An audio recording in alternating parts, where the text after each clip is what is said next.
Padre, este livro, A Cabana, gerou uma infinidade de e-mails, não foi? Uma infinidade de e-mails de pessoas que entraram em contato, querendo que a gente pudesse dar uma palavra sobre o que a gente acha sobre ele. Finalmente eu consegui ler o livro, porque eu estava viajando muito e ele não estava como uma prioridade nas minhas leituras. Eu fiz a leitura, tem um mês e meio que eu terminei, e as pessoas têm perguntado muito, o senhor conhece a obra? Sim, eu não li, mas eu conheço muitas pessoas que leram, e cada uma me deu a sua versão do livro, e muita gente por onde eu passo me pergunta, você já leu A Cabana? E com certeza está agora na lista dos que eu vou ler nas próximas semanas, né? Até porque é um livro, é um romance, não é? É uma história, na verdade, para quem não leu, é um senhor que perde uma filha dentro de um acampamento, né? De maneira muito brutal. Muito brutal, uma menina, Uma menina foi assassinada, ela foi sequestrada, foi assassinada, e ele nunca mais conseguiu encontrar o corpo. Só apenas teve vestígios de que houve realmente o assassinato, e isso se derrama sobre a casa dele. Este acontecimento destrói mesmo e parece que ele encontra o vestidinho numa cabana, né? Uma cabana. O vestidinho da filha. O vestido é encontrado numa cabana. E ele vive uma grande tristeza, é um processo muito doloroso para ele, a família, a mulher dele consegue superar um pouco melhor a história, mas ele não, porque ele já tinha uma história muito difícil com Deus. Ele era um homem crente no momento em que isso aconteceu, mas ele tinha uma dificuldade muito grande de acreditar em Deus, sobretudo por causa dos maltratos que ele viveu com o pai. O pai foi muito duro na vida dele. E ele tinha dificuldade com essa expressão, Deus é pai. Quando ele pensava Deus é pai, ele pensava imediatamente no que o pai havia feito com ele. Mas aí eis que chega um momento que ele recebe um bilhete de alguém o convidando para voltar à cabana, no lugar onde a filha foi assassinada. E aí começa toda uma história bonita que quem vai ler vai ter. Vamos contar o fim do livro também. O fim do livro. Agora, nesse encontro, na cabana, então, onde ele encontrou uma cena de horror, que é o vestido manchado de sangue da própria filha, parece que ele encontra, então, uma senhora, não é? Ele dorme, né? Depois ele dorme dentro dessa cabana, acontece alguma coisa lá, ele dorme. E quando ele acorda, ou ele entra dentro de uma dimensão de sonho, não é o mais importante, né? Se ele sonhou aquilo ou se realmente aconteceu, ele se encontra com 3 pessoas que vão se dando aos poucos ao conhecimento dele. Que a primeira é uma negra, uma senhora, né? Que comanda a casa. E depois, aos poucos, o autor vai configurando essas pessoas como cada uma das pessoas da Trindade. Só que há um detalhe interessante. O pai não é um pai, é uma mãe. O papai, como ele chama, é uma mulher. E aí ele começa a fazer uma experiência muito bonita com essa Trindade. E negra, né? E negra, justamente. Ele começa a viver uma reconstrução do acontecimento. Ele começa a tocar naquela dor, mas orientado pelos 3. Isso que é o muito bonito do livro. E a questão é como apresenta essa Trindade. Talvez as pessoas fiquem um pouco assim, porque foge muito dessa... Então o papai é a mulher negra. É uma mulher negra. E o outro? O filho no caso, Cristo, ele é um rapaz muito simpático, muito gentil, com quem ele tem muita facilidade de se relacionar, o rapaz. E a terceira pessoa? E a terceira pessoa é uma outra mulher, muito ágil, que planta os jardins. Ela é a responsável pelo plantio dos jardins, ela que cuida de tudo. E é o Espírito. A mulherada domina aí nessa Trindade. As mulheres Trindade. dominam na cabana. Então talvez seja na cabana, as mulheres dominam na cabana.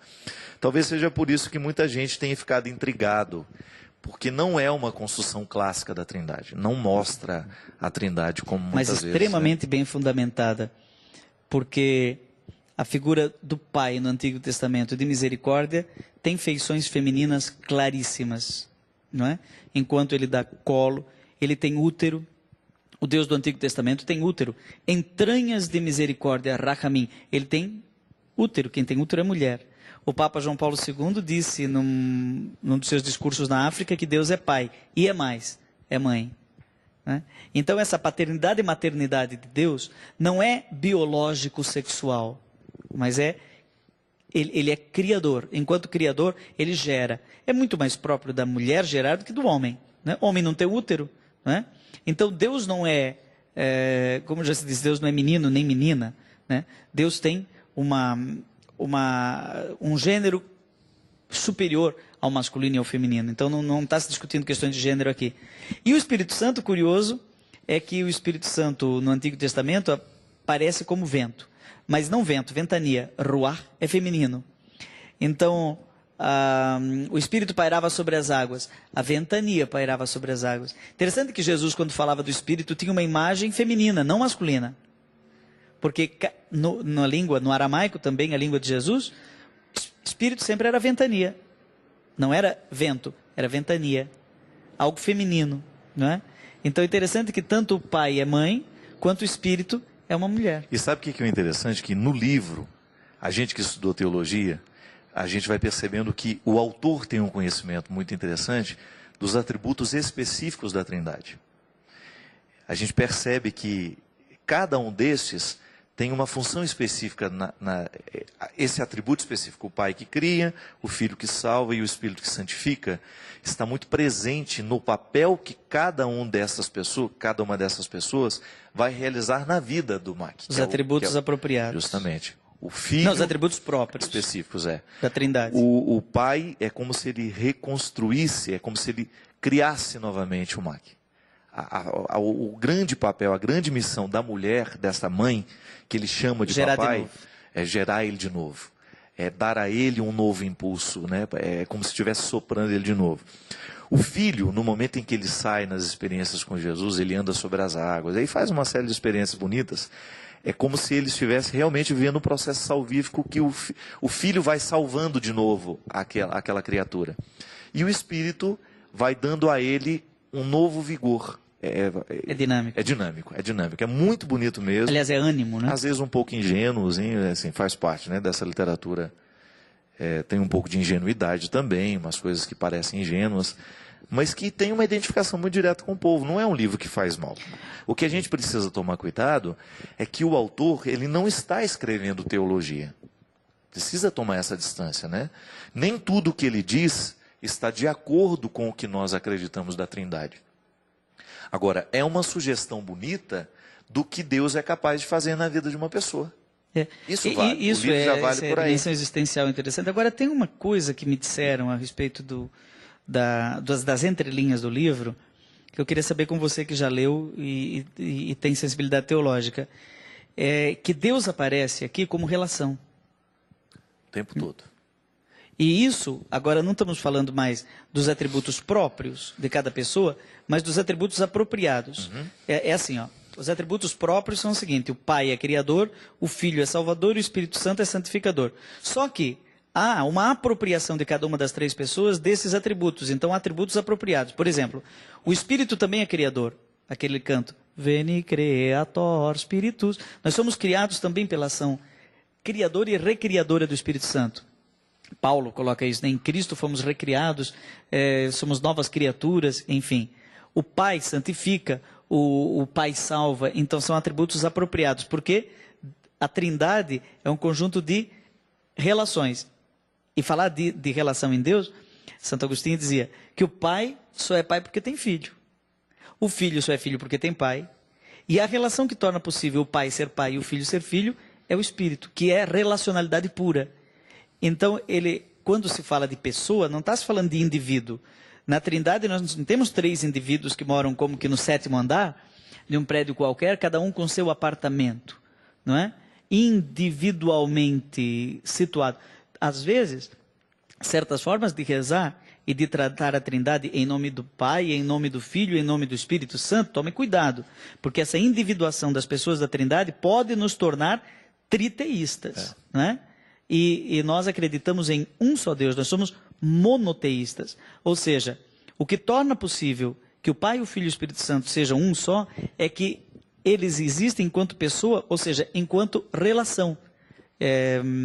Não vamos entrar nos termos de Santo Tomás de Aquino, que foi quem melhor trabalhou a questão da Trindade, mas pessoa é diferente de indivíduo. Pessoa é relação pura. Deus é relacionalidade pura. Então o Pai é Pai porque tem Filho, o Filho é Filho porque tem Pai, e os dois têm uma relação entre eles que é o Espírito. E o autor, ele tem essa sensibilidade de mostrar esse Deus que é relação, porque tem um determinado momento de uma cena em que ele está sentado à mesa com os três e ele tenta entender isso. Como é que eu posso vê-los separados e ao mesmo tempo vocês dizem que vocês são um só? Então, é esse momento que eu estou dizendo que há uma sensibilidade teológica do autor em demonstrar os atributos específicos, mas sem perder essa unidade, né? Justamente. Essa Ele não mostra este Deus compartimentado, ele não, em nenhum momento ele incorre neste erro. Então é muito interessante por isso. É claro que é uma proposta de superação. O objetivo é muito mais mostrar a superação que a pessoa pode viver no momento de uma dor, de uma grande decepção, e que o quanto Deus é vítima também do próprio acontecimento. E porque a grande questão é, se você é o Todo-Poderoso, por que você permitiu que a minha filha fosse brutalmente assassinada? Onde é que estava você no momento daquela tragédia? Porque a grande questão do livro é essa.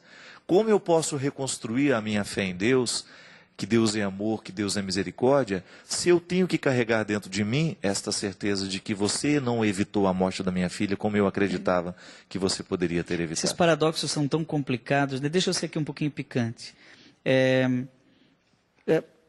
Nós somos imagem dessa trindade, né? Então, se Deus é relação, são três pessoas em estado de relação quase que pura, né? Relação pura, sem individuação absoluta, né? Então, eu também, enquanto sou reflexo de uma trindade, não posso viver enquanto individuação pura. Eu não me basto. Se eu me bastar, se eu for indivíduo absoluto, eu comecei a morrer. Então, como diz Ortega y Gasset, aquele filósofo espanhol, eu sou eu mais minhas circunstâncias. Ou seja, eu sou um pedaço do Fábio agora. O Fábio é um pedaço de mim. Me chama a atenção 2 livros seus, que estão nos 2 polos. Eu queria ouvir assim, como é que você descortina isso? Primeiro você fala, quem me roubou de mim? Que dá a impressão de que é um apelo à minha autonomia, à minha individualidade. Você tem que ser você para você poder se dar. Essa é a sua tese no livro. De repente você lança Carta entre Amigos, que é relacionalidade pura. E não aparece sozinho mais na capa. Escreve um livro com alguém. Você faz um programa de televisão sozinho, de repente você me convida e nós 2 estamos intercambiando ideias. Como é que essa coisa da... Também é o Fábio Uno e o Fábio Trino. Claro. Porque o primeiro pilar, né, e foi você que me ensinou isso nas aulas de antropologia, né, que o primeiro pilar do conceito de pessoa é justamente quando eu me possuo. Eu me recebo de Deus e me recebo com a vocação de, como é que chama isso? De cuidar desse território que eu sou, né? E no ato de cuidar desse território que eu sou, eu também tenho a possibilidade de me oferecer ao outro, eu me disponho ao outro. E aí, no momento em que eu me disponho ao outro, eu consigo então alcançar a beleza do conceito de pessoa, que é aquele que se possui e se dispõe. E é interessante que quando eu me possuo de um jeito certo, nesta consciência de que Deus me dá o tempo todo, né, de que eu me recebo dele, nesta relação amorosa, paterna, generosa, eu consigo então viver o desdobramento bonito do meu ser pessoa, que é estar com o outro. Eu fico muito mais rico quando eu estou com o outro, né? Mas eu preciso ir para lá de um jeito certo. Se for para um extremo ou para outro, seja do ponto de vista humano, seja do ponto de vista religioso, divino, a gente cai numa heresia terrível, trágica. Porque, veja bem, se eu colocar Deus sozinho, sem os seus companheiros, sem ser pai, ele vai se tornar um grande solitário. Deus não tem relação. Ele é solitário. Se eu colocar Deus como uma comunidade de 3 indivíduos, né, eu vou cair no politeísmo. Então eu vou cair ou na monolatria ou no politeísmo. O cristianismo conseguiu, pela revelação em Jesus Cristo, equilibrar esses 2 polos religiosos presentes na humanidade. Não é nem politeísta, nem monolátrico, mas é um monoteísmo plural. O nosso Deus é uma unidade plural.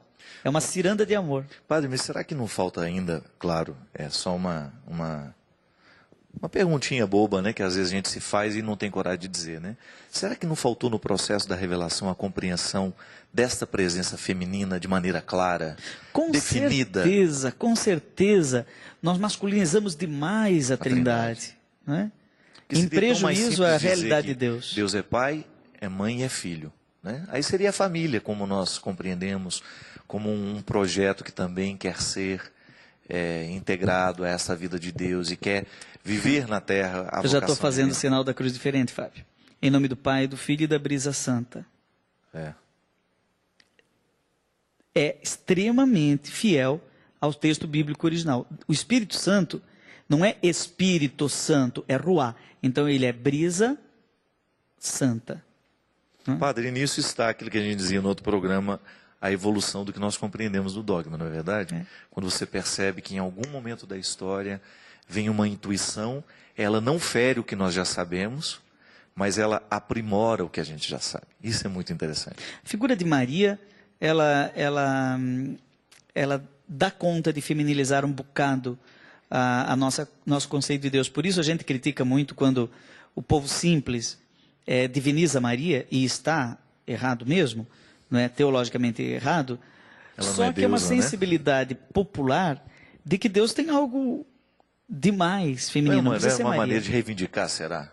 Será que esse exagero que nós temos em relação à devoção mariana é uma maneira uma reivindicação popular, reivindicação do povo? Olha, dê-nos uma mãe que nós somos carentes de mãe, né? O Leonardo Boff colocou isso naquele livro O Rosto Materno de Deus. É tido como o grande erro de Leonardo Boff, né? Eu não vou entrar aqui nos argumentos teológicos dele, tem, de fato, é discutível do ponto de vista teológico a maneira como ele coloca, mas a sensibilidade dele é essa. Deus tem um rosto materno, e o rosto materno de Deus é dado em Maria, que seria como que aquela que nos deu o sorriso do Espírito Santo. Não é? Assim como o Verbo se encarnou em Jesus, o Espírito teria se encarnado em Maria. Então ele faz um pouco esse ensaio teológico do Leonardo Boff. Mas no fundo, a sensibilidade mais profunda dele era essa, de feminilizar a Trindade. É isso. Fomos longe nessa história. A gente tem que fazer o nosso café teológico, Fábio. Logo. Às 2h da manhã, para que ninguém tenha o perigo de assistir a gente às 11h.